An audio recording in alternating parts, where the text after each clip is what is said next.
other kinds of certificated staff that would be included in that 10. I've just been reminded this session is being recorded, so thank you. The very beginning of the session may not have been recorded, however, so I apologize for that.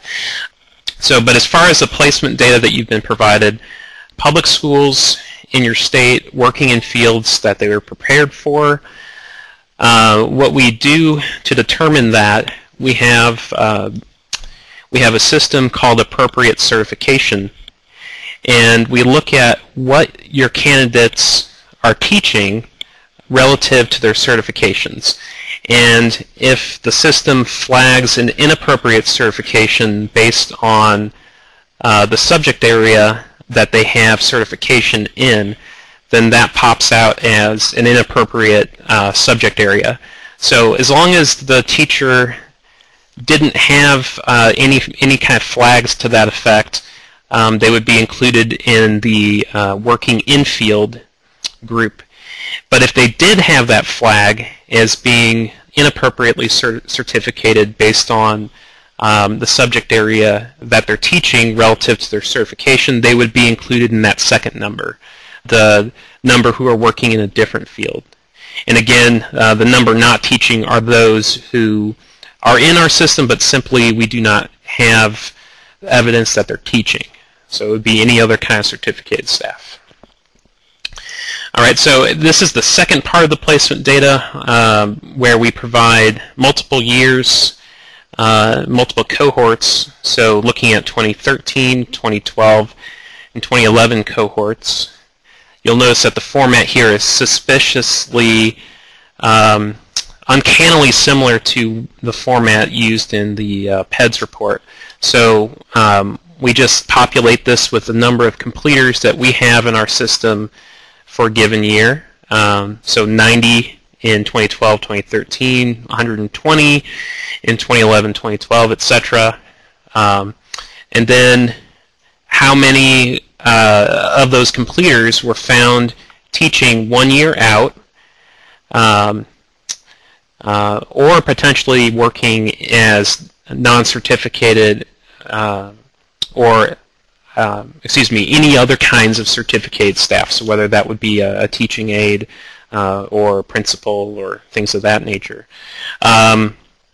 So how many were employed 1 year out, how many were employed 2 years out, and how many were employed both 1 year and 2 years out. And I should mention that these are not, none of this includes those who are teaching in a private school. So we simply linked up to our public school data, and so the placement figures that you see are simply related to that population. And that is what the report asks for, so the data correspond to those categories. So what are the number that are found teaching in public schools in those various time frames? Don't let the label 2015 survey year throw you. That is simply a reference to the survey year of the PEDS report. So as you're completing your report, you'll find that this is, in fact, the data that would be part of that report. Ideally, we would have gotten this data to you a little bit sooner. In fact, there is more that we had planned to send. And in this case, it's actually coming soon. We plan to send some detailed placement data. Again, ideally, we would have sent this probably about a month ago. But this detailed data will include completers' names and years of completion, the years that they were employed, the schools where they were employed, teaching assignments, etc. Now, we'll keep you updated on the status of that report. We ran into some logistical issues kind of behind the scenes, making sure that the appropriate folks have access to these reports. Apparently, there's a bit to that. It's not a simple matter of whoever has access to APR has access to this report, etc.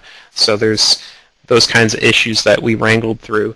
But as soon as we get that all wrangled out, you will have access to that detailed report. The thinking right now is that anyone who has access to MoSys will have access to that report, and MoSys is where you upload your data for the APR. Here's a sample data dump. This is actually, you may not be able to see this very well, but what you'll find is, in addition to the specific assignments and schools where your candidates were placed, there will be sections where if we didn't find a record, in other words, according to our data, that candidate isn't employed in the public school system, you'll see a string of nulls. Basically, there is no placement data, so that would be populated as null or no data. And so that would be a way of easily flagging who those candidates are. Now, we did have a discussion in our last webinar about how to make this report more helpful. EdID, we weren't able to get the EdID into the report, but one difference between this report, this sample, and the final product will be the inclusion of the last 4 digits of the Social Security number. So that may not help everybody, but that is the option that ended up being feasible at this time. So in addition to name, you will have last 4 of the Social Security number. Let's talk a little bit about the pipeline collection. Technically, this is the EdPrep annual participation collection, but a lot of folks know it as the pipeline collection. The data are due this Friday, May 15th. The collection is limited to principals, superintendents, counselors, librarians, and no action is necessary for those EPPs with teacher programs only. So we had a couple questions about that. Is there, a need to submit simply a blank file if you're one of those EPPs? And the answer is no, you simply don't do anything in that situation. I want to give you a quick update for those of you who have diligently been slogging through this data collection and getting your data ready. And if you've attempted to upload your data in the recent past, you may have run into some strange feedback from the data system telling you that the data aren't correct, or that there are things that seem to be out of place. There were some issues that have been fixed, so if you revalidate or recertify your trial, the correct errors and warnings should pop up for you. So we apologize for any inconvenience that has caused. You'll find instructions and frequently asked questions posted on the DESE website. For more information, I would encourage you to check that out. In the educator preparation section of the DESE website, there is a subsection called EdPrep Data Resources, where you will find those instructions. I'm going to take a minute now to look over the chat. It appears we have a couple questions, and I just want to make sure we don't lose any of those.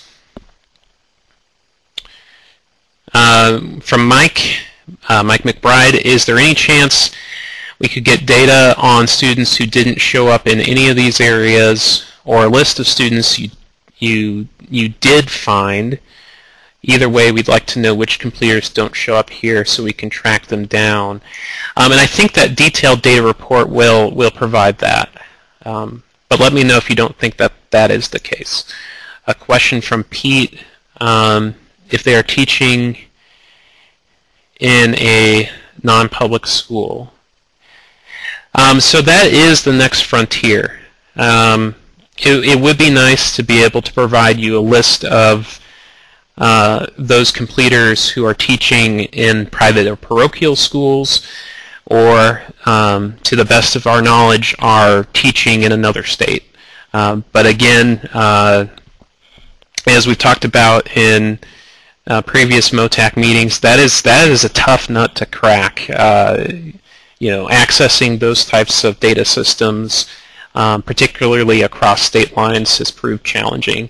There are some precedents in place for data sharing across state lines that I am aware of. In the case of Illinois sharing certain data with Missouri, and Kansas sharing certain data with Missouri, but the project in question relates to another area of DESI. But some of the MOUs, the data sharing agreements used for that project, could carry over and be informative as we work to determine, what kinds of processes need to be set up to have that kind of data for ed prep purposes. We talked about having the data in earlier. EdID, at this time we're not looking at EdID, unfortunately, but the last four of the Social Security number should be feasible, and hopefully that helps a little bit. Comment from Beth: we are really struggling with the counselor and administrator pipeline. We don't know their level until they have completed. They can take one extra class and be K-12 certified. So some of them do this at the end. So we've received quite a few questions, comments, concerns. Not any, outright rants or rages against the department or what we're doing here, but there did seem to be some concerns from some folks. In particular, in some cases, we're hearing that in the case of leadership programs or counselor programs, when the intern is admitted, the specific certification area is undifferentiated. So as the candidate continues in the program and takes various courses, that certification path may reveal itself. So by the end of the day, after taking various courses, the candidate may be recommended in one or more areas. So this is kind of the issue that we see in tying admissions to specific certification areas when the programs themselves may in some cases aggregate certification areas. We don't have a great answer for that, unfortunately. The advice that we've given to some folks is look at the grade level that your teacher, look at the grade levels that your candidates are teaching if they're pursuing administrator certification, or if they're working on that leadership program. So a candidate who's teaching elementary, you might go ahead and list them as principal K-8. That's not ideal, but the hope is that as we continue to collect this data, those transition points become more readily identified at the local level.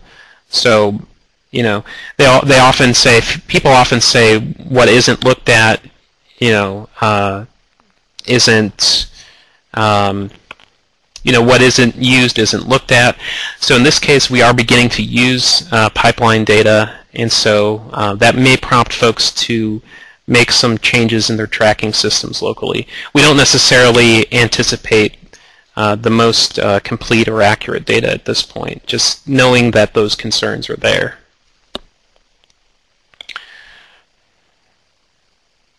And then Beth mentions that the grade level that they're teaching is not something that they track.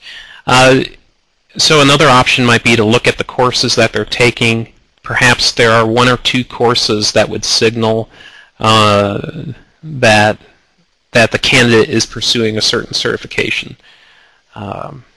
This is going to get tricky, and given the deadline of this Friday for submitting that information, the best we can say is to give it your all, and hopefully at the end of the day, we'll learn some lessons that we can take forward into future collections.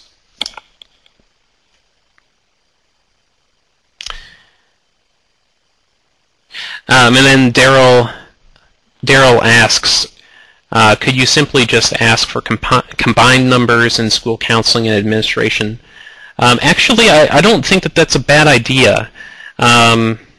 Given the nature of these types of programs, perhaps there is a different coding structure that we could use for leadership and counselor programs. So we wouldn't necessarily have to tie everything back to specific certification areas for the purposes of the pipeline report. That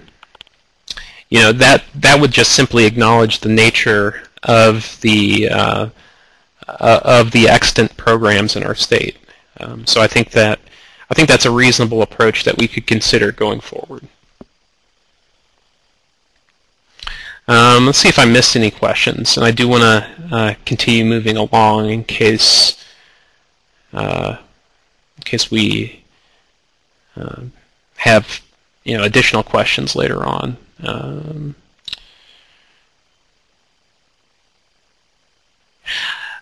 Joyce, I don't know that you need to recertify. If you didn't have any errors or warnings at the last time that you checked, I wouldn't worry. But it can't hurt to just double check.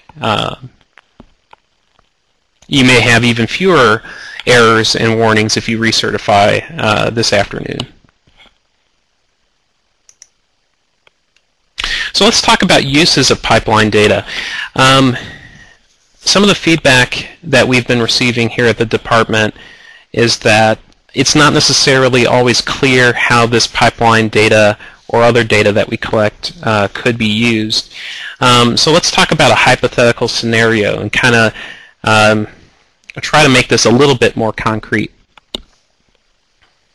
So what we imagine is compiling the pipeline data and determining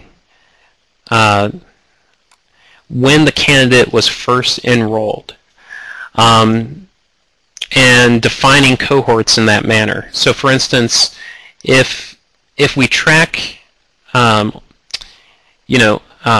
Smith, if we track Joe Smith over a period of years, and according to our data, the first year we found him in the pipeline was 2011, then Joe Smith is part of the 2011 first-time program enrollee number, part of that cohort. So in this case, he'd be part of the 12 that you see in that first row. So what we would do in combining all that data, so Joe Smith would be one of many students that would be included in that.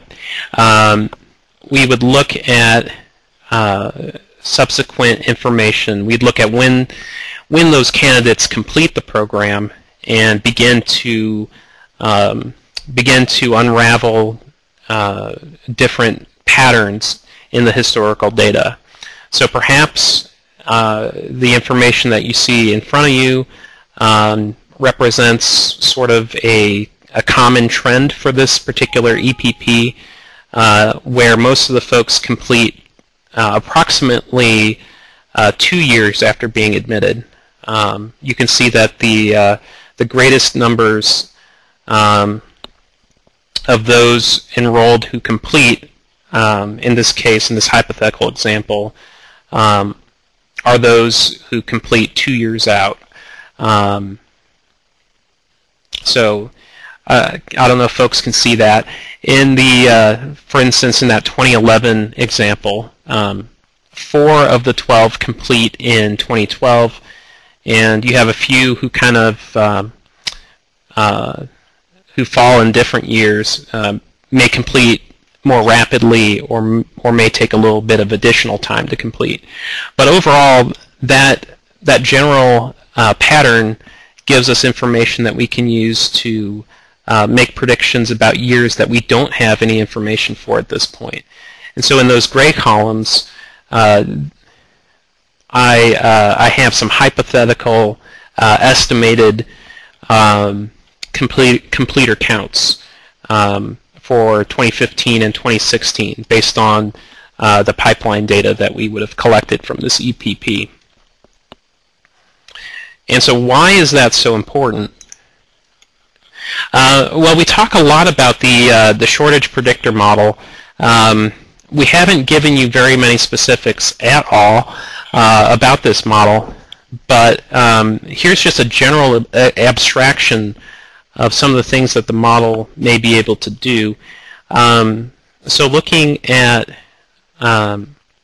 forecasts, in this case, on the left side of that vertical blue line, you have historical data that shows how different measures of shortage panned out over the last couple of years. In this case, we're looking at high school science in central Missouri. Based on some statistical methods, we may be able to forecast the severity of those shortages over the next 5 years. So those dotted lines represent predictions. And we can have more confidence in those predictions if we have a better sense of what that pipeline might look like, and what those completion yields might look like. So the idea is having a better sense of how shortages may improve, and the really cool part is if we can think of strategies to to address shortages in a substantive way through recruitment and retention strategies, we may be able to change the status quo, and then hopefully we can compare our predictions to that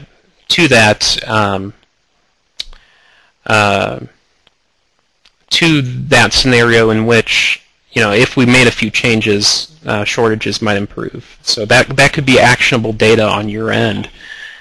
But this is just a general abstraction at this point.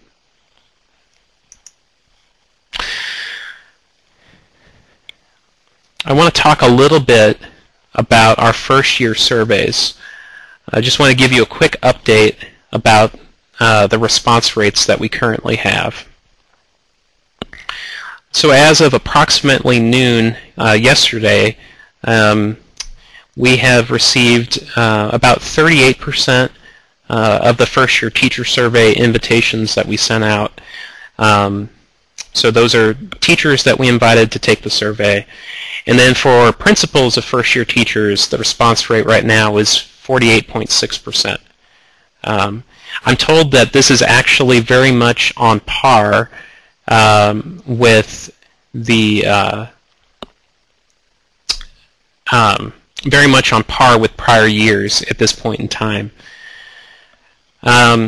So in terms of first year principals and their supervisors, the response rates are actually very, very robust, particularly for this time, for this point in the administration cycle.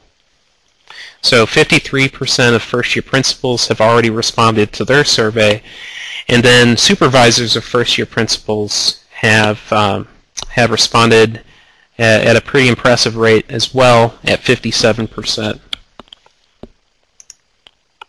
So response rate for principals and their supervisors actually have already beat last year's rates, and we still have until June 5th until the survey is closed. So I think that's encouraging. Other news on the first-year surveys: technical manuals are in progress, and just a quick overview.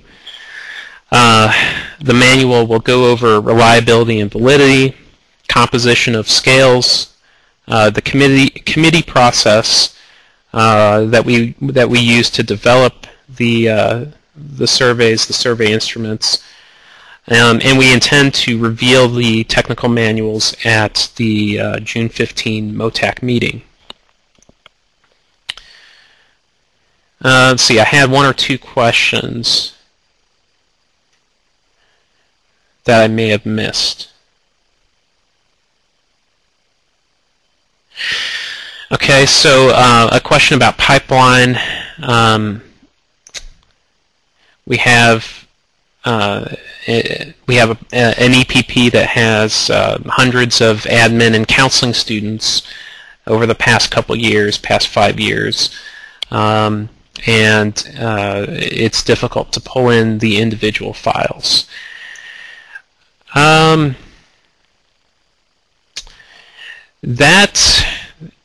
could be an issue. I'm not sure how to address that other than to say to do your best. You may not have the perfect solution at this point in time, but we acknowledge that the data at this point may not be what it needs to be. I'm actually getting a message that the webinar session is scheduled to end in 10 minutes. I'm not sure what that's about, so bear with me as we investigate. If you get kicked off, I apologize, but there does seem to be some kind of strange activity going on here. So we'll try to hurry up. We actually have this scheduled until 10, so. Let's talk about content assessments.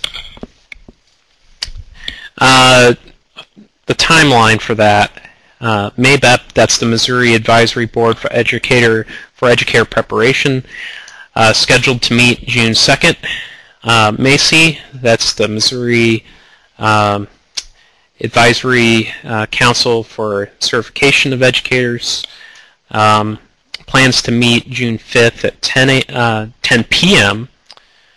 So I wonder if that's a typo. It seems like a late meeting. But the purpose of those meetings, in part, is to go over the available information and make recommendations to the State Board of Education about passing scores for the content assessments.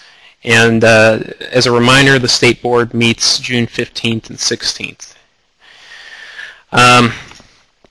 In the past, with the praxis assessments, of course, we've had MACI as the advisory board for helping us kind of wrestle with issues about passing scores. Of course, now we have MABEP as well, so that's another avenue for having your voice heard. But in addition to that, we now have MoTAC, and so that's yet another avenue. And let's see if we can take advantage of that avenue. We have a couple of planned analyses in preparation for these upcoming meetings, including a couple obvious candidates looking at pass rates for certification, looking at benchmarks based on first attempt versus best attempt, looking at demographics, are there differences by race, ethnicity, those kinds of things. And then this is actually a typo. It's differential item functioning that would be examined, and that's essentially a fancy way of saying bias would be looked at. So do certain groups respond in different ways, even if they have the same ability? So this would be one thing that we would potentially look at, again, in terms of race ethnicity. We'll look at time analysis. So do certain assessments tend to require the very maximum amount of time? Do folks have enough time to complete the assessments? And so that could influence the decision-making process. If the current data suggests that folks may need more time in the future, that may couch folks' recommendations about how those scores ought to be set. We would also look at consistency within and across grade spans. So how do scores differ within, let's say, the middle school band versus within the secondary band, things of that nature. And then also looking across content areas,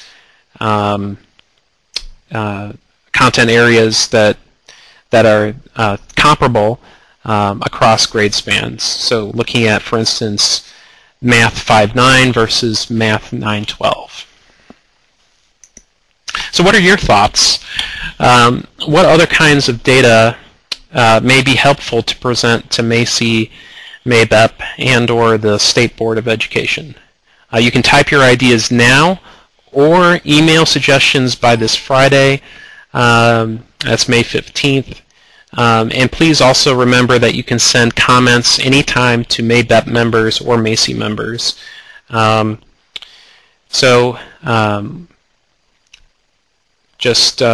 you need contact information for those members, also please let us know. We can provide that. Just want to emphasize that that there is an open line of communication, and MABEP and Macy are the primary advisory groups in relation to the passing scores for these assessments. But you can certainly be integral to the process in providing suggestions about what sorts of analyses that these groups ought to look at. Mike, I don't anticipate that the results will be shared in advance of the board meeting, but certainly you would have the opportunity to provide suggestions about what should be analyzed, and we can share what has been provided to Pearson as the recommendations from MoTAC about what to analyze. So certainly we can compile those suggestions and make sure you're aware of what has been suggested. Let's see here. A couple of additional questions. Mike would like to have contact info for Macy and MABEP members. We should be able to put that together and send that as a follow-up email. Because I imagine other folks, maybe even not just assessment directors, may want to have that line of communication. So that would be a nice reminder for folks. Let's see here. Biggest concern about our assessments is predictive validity. Do they actually identify the right candidates who will go on to be effective teachers? The first year survey data will be most convincing, but it is after the program is completed. So I want to clarify first and foremost, while we're talking about these content assessments, it's important to be aware of opportunities that we are providing where you will see some data in advance of the board meeting. So Hap will do his pre-board meeting, pre-board webinar, and share some of that information. Also, you should be able to check in on the department website and see any board materials a couple days in advance of the board presentation, which will also have that information. Of course, then there are also minutes from the MABEP and MACI meetings that would be available. So those are all ways that you would be able to have some advanced information prior to score setting, passing score setting. Now, that may not be ideal, but it is it's likely the best that we can do, given the primary role of those advisory groups is to assist in that process, and so so they will see that information, but we can't promise that MoTAC would see it, especially before those groups.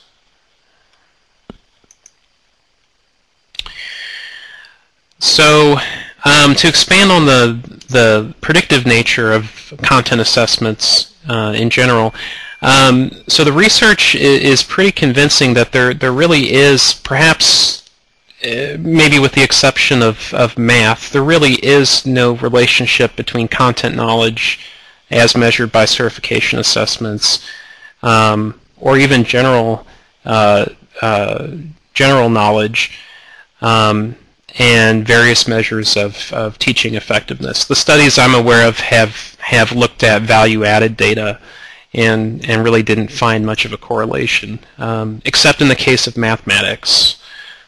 And this may be one reason why the vendors explicitly disclaim that these types of assessments are not designed for that predictive purpose.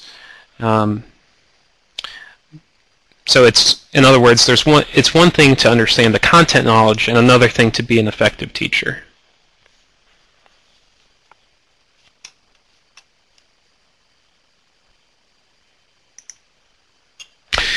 All right. We have an upcoming MoTAC meeting scheduled for June 15th, and that will be in the Harry S. Truman Building, 490-492. I apologize that we had previously announced June 8th as the date for that meeting. That was a grave oversight on our part, as that is in direct conflict with CatCon, which does take priority. So please be sure your calendar is updated.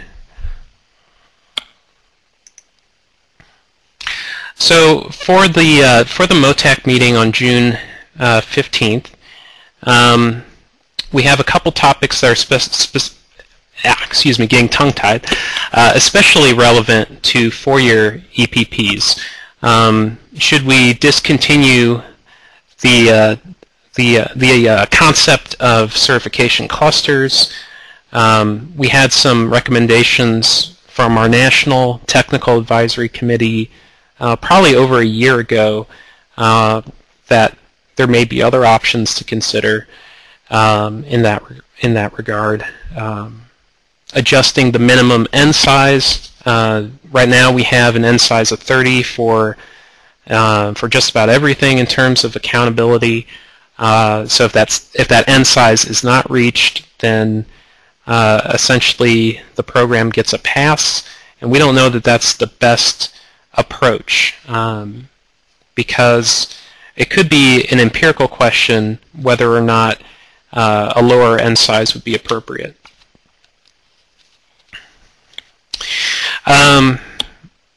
Another area where we would potentially have some discussion is how do we add the Missouri content assessments into the annual performance report? Is it a simple matter of it's another content assessment, so just tack on another year and roll it into the 3-year rolling average along with Praxis? So that's one option, but perhaps there are other options that would be more appropriate, and that's where your expertise really comes to the fore, because there may be there may be considerations that aren't necessarily apparent to us, or ideas that that may be particularly innovative that could yield a better report than what we would otherwise have.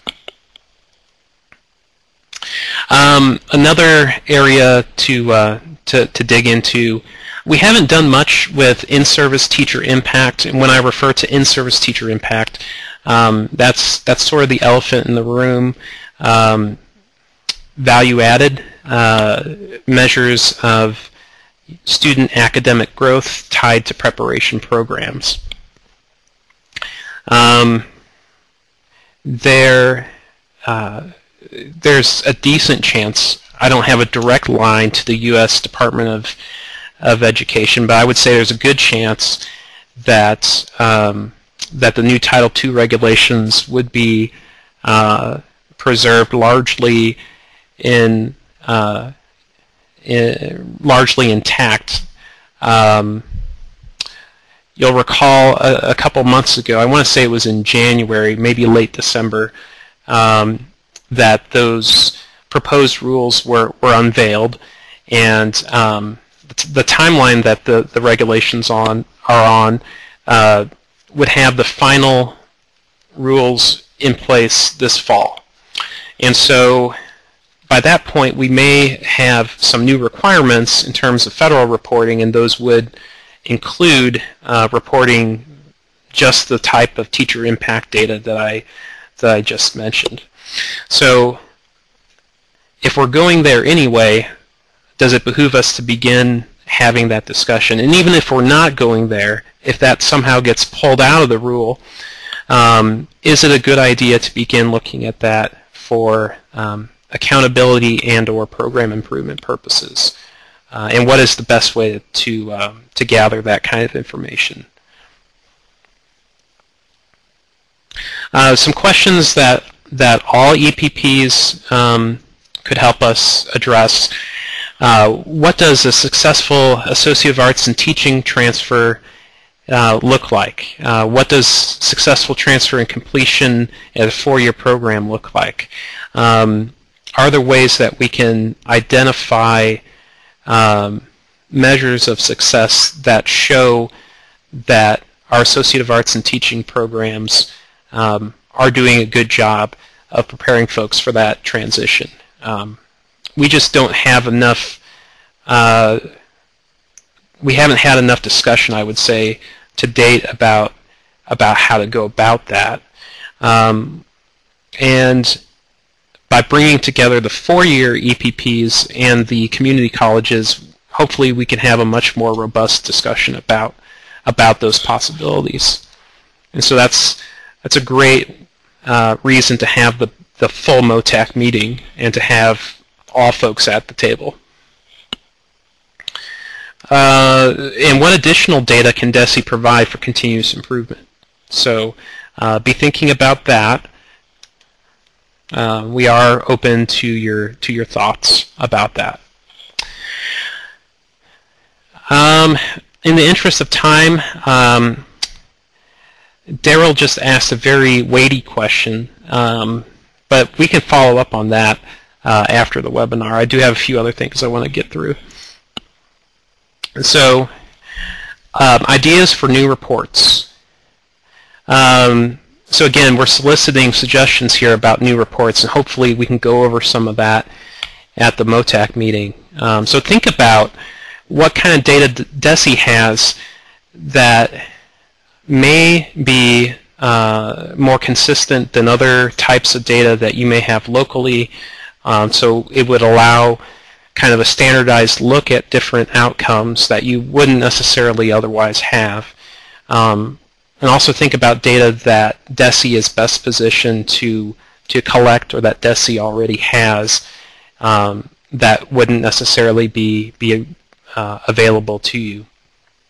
So some possibilities in that vein would be placement and retention reports, different ways of disaggregating or otherwise incorporating data from our first year surveys, information from the certification system. Perhaps there's something you would want to pull in from there. Maybe even just as simple as what percentage of my completers ultimately become certified.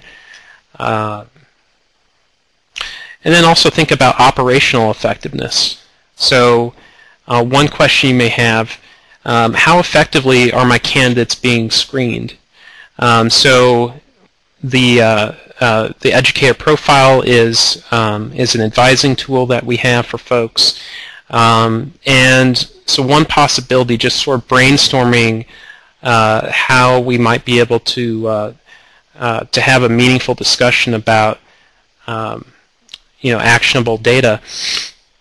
You might wonder if your decisions based on the MEP are consistent with positive outcomes for your students. In other words, if you look at different score bands on different scales or different subscales of the educator profile, and you look at, let's say, the percentage who indicate that they're well prepared in XYZ, that could give you information about whether some of the exceptions you're making based on your judgment and subjective assessment of other factors is leading to good decisions about how to admit your candidates or whether to counsel them out.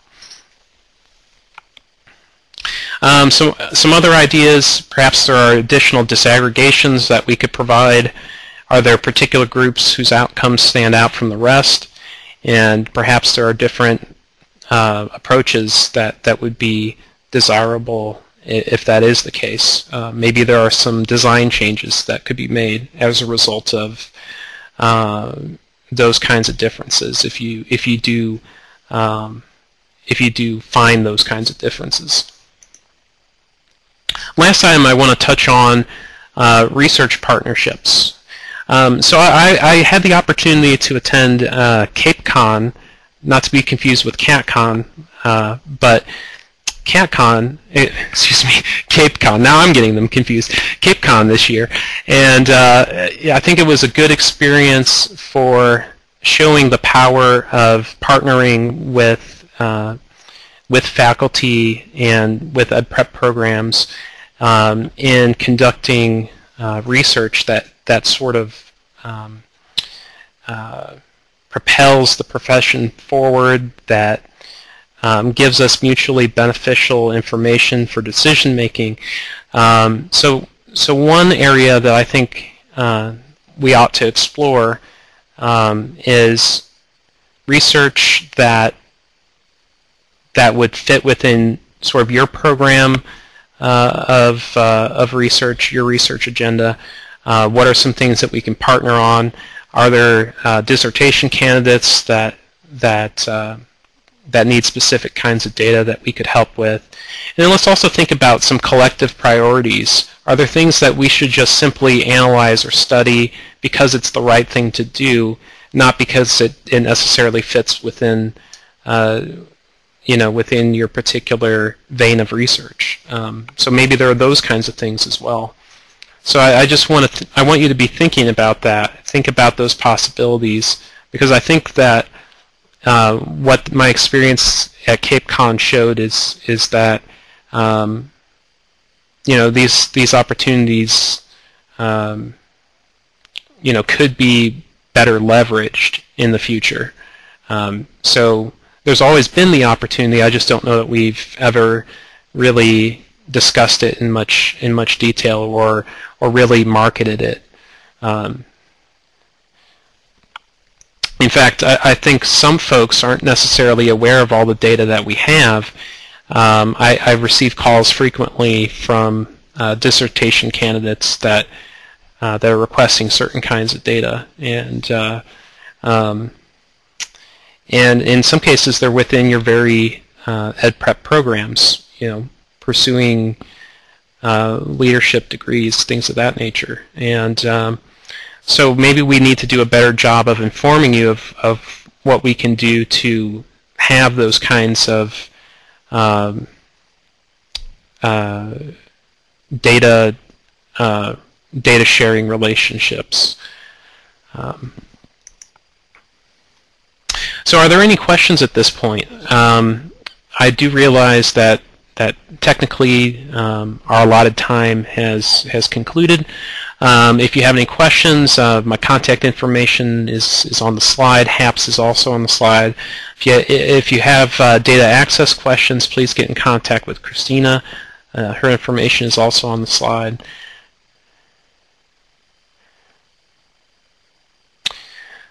I don't technically have anything right here at 10 that I need to get to, so if you have any questions, feel free to hang on and ask your question. I'll be here probably for the next couple minutes. Otherwise, I hope you have a great morning, great rest of your morning, and great afternoon.